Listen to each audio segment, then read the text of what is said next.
તો નવસારીની અનેક સોસાયટીઓ હાલ જળમગ્ન થઈ ચૂકી છે અને એવામાં કાલિયાવાડીમાં શાંતિવન સોસાયટી જે હાલ પાણીમાં ગરકાવ જોવા મળી છે, કારણ કે સોસાયટીમાં અહીં 3 થી 4 ફૂટ સુધી પાણી ભરાઈ ચૂક્યા છે અને આ તરફ જલાલપોરના તાસ્કંદ નગરમાં પણ કંઈક આ જ પ્રકારની સ્થિતિ જોવા મળી છે।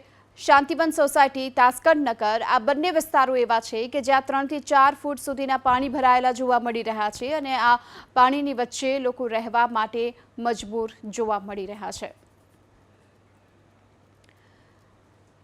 નવસારીની હાલ આ બંને વિસ્તારો સૌથી વધુ પ્રભાવિત થયા છે કે કારણ કે અહીં 3 થી 4 ફૂટ સુધીના પાણી ભરાઈ ચૂક્યા છે।